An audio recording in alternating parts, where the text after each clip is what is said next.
నమస్కారములు. నేను మీ పద్మలతను మాట్లాడుతున్నాను. ఈరోజు మనందరం కలిసి ముల్లంగి పచ్చడి చేసుకుందామా? ముల్లంగి పచ్చడి వలన చాలా ప్రయోజనాలు ఉన్నాయి. అందులో ఫైబర్ ఉంటుంది, మనకి గ్యాసు, అజీర్తి వీటన్నిటికి కూడా చాలా మంచిది. కిడ్నీకి, లివర్కి కూడా ఫంక్షనింగ్కి బాగా హెల్ప్గా ఉంటుంది మనకి.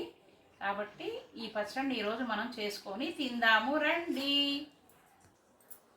ముల్లంగి పచ్చడికి కావలసిన పదార్థాలు ఏమిటంటే, ఒక కప్పు నిండా శుభ్రంగా కడిగి ముల్లంగి చెక్కు తీసి ముక్కలుగా కోసి పెట్టాను. కొంచెం కొత్తిమీర తీసుకున్నాను. ఎండుమిరపకాయలు ఒక 5-6, నిమ్మకాయ సైజ్ అంతా చింతపండు కడిగి పెట్టాను. కొంచెం జీలకర్ర, ఆవాలు, ధనియాలు, మెంతులు, తాలింపులోకి శనగపప్పు, మినప్పప్పు, కొంచెం కరివేపాకు కూడా తీసుకుందాం. చేసే విధానం చూద్దాం.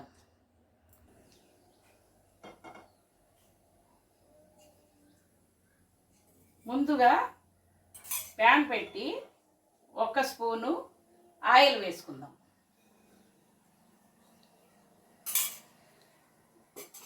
ఆయిల్ కొంచెం వేడెక్కిన తర్వాత ఎండుమిరపకాయలు వేసుకుందాం. ఎండుమిరపకాయలు కొంచెం వేగాలి.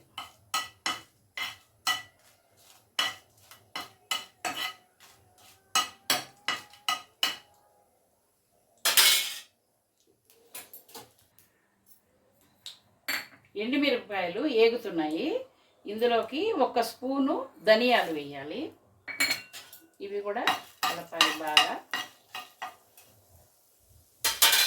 ఇప్పుడు హాఫ్ స్పూను జీలకర్ర వేయాలి. హాఫ్ స్పూను మెంతులు. ఇవి దోరగా వేయించాలి. ధనియాలు, మెంతులు, జీలకర్ర, మిరపకాయలు వేగాయి. ఇప్పుడు ఇందులో 1 స్పూను ఆవాలు కూడా వేయాలి. ఇవి కూడా బాగా వేగాలి. వేగిన దినుసులన్నీ బౌల్లోకి తీసుకున్నాను. ఇప్పుడు ఈ ముల్లంగి ముక్కలని కొంచెం నూనెసి వేపాలి. కొద్దిగా లైట్గా నూనెసి బాగా కలిపి వేపాలి. ఈ ముల్లంగిలో C vitamin, B6, B9, K విటమిన్లు ఉన్నాయి. ఈ B6, B9 వల్ల ఏంటంటే మెదడుకి శక్తి, నరాలకి బలం, K అంటే మన ఎముకలకి వాటికి బలం, C అంటే రోగ నిరోధక శక్తి, ఇవన్నీ ఉన్నాయి. కాబట్టి ఈ పచ్చడి వలన మనకి చాలా ప్రయోజనాలు. ఇంకా అంతేకాకుండా ఇందులో ఖనిజ లవణాలు కూడా ఉన్నాయి. ఐరన్, జింక్, మెగ్నీషియం, పొటాషియం ఉన్నాయి. దీనివల్ల ఏంటంటే గుండె ఫంక్షన్కి, బ్లడ్ సర్క్యులేషన్కి, మన బ్లడ్లో హిమోగ్లోబిన్ పెరగడానికి, వీటన్నిటికి కూడా ఎంతో ఉపయోగపడుతుంది ఈ పచ్చడి.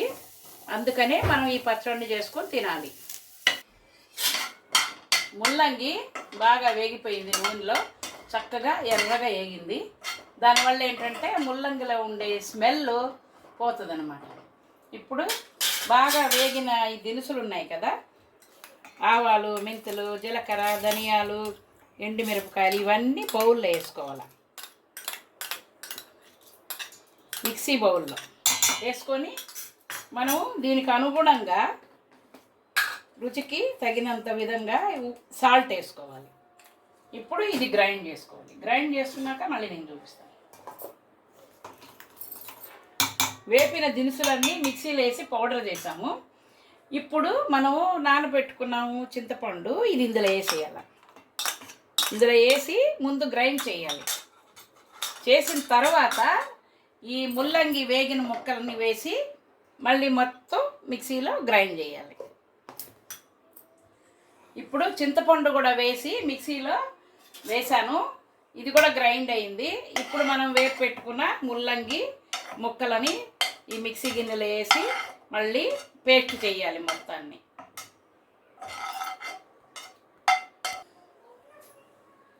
ముల్లంగి మొత్తం మసాలా దినుసులన్నీ కూడా మిక్సీలో వేసి ఈ విధంగా పేస్ట్ చేశాను. ఇది కొంచెం ఘాటుగా ఉంటుంది ముల్లంగి, అందుకని కొంచెం బెల్లం కూడా వేసి గ్రైండ్ చేశాను. ఇలా వచ్చింది. ఇప్పుడు మనం దీన్ని తాలింపు వేసుకోవాలి. మళ్ళీ ప్యాన్లో ఒక 1.5 స్పూను ఆయిల్ వేసుకోవాలి. ఇది వేడెక్కాలి. ఈ నూరిన పచ్చళ్ళలో కొంచెం కొత్తిమీర కూడా వేసుకొని కలుపుకోవాలి. అప్పుడు చాలా టేస్ట్గా ఉంటుంది పచ్చడి. కొంచెం కొత్తిమీర వేసి ఈ పేస్ట్లో మనం బాగా కలపాలి.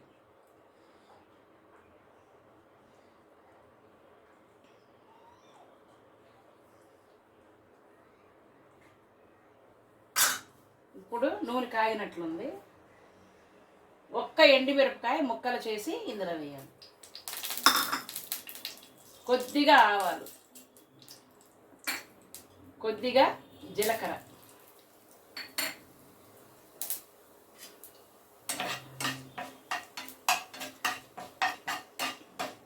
ఆవాలు వేగాయి. ఇప్పుడు తాలింపు పప్పులు వేయాలి. కొద్దిగా మినప్పప్పు, కొద్దిగా శనగపప్పు. ఇవి కొంచెం వేగాలి నూనెలో.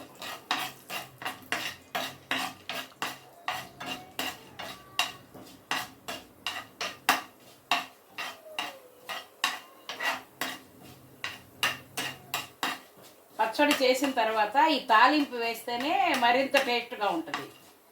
లేదంటే మనకి మజా రాదు. తినేటప్పుడు ఈ తాలింపు పప్పులు మనకి పండుకు తగులుతూ ఉంటాయి, కరకరలాడుతూ ఉంటాయి. అందుకని తాలింపు అనేది చాలా రుచికరమైన పదార్థంగా మనం వేయాలి లాస్ట్లో.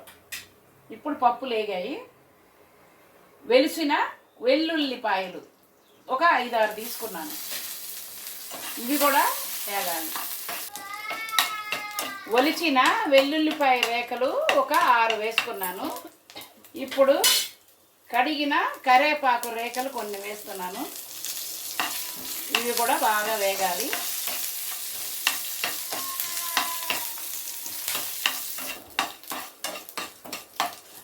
తాలింపు పప్పులు బాగా వేగాయి. స్టవ్ ఆఫ్ చేశాను.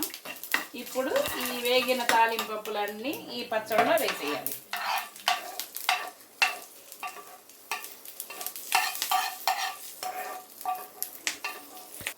తాలింపు వేసిన పప్పులన్నీ ఈ పచ్చడి మీద వేశాను.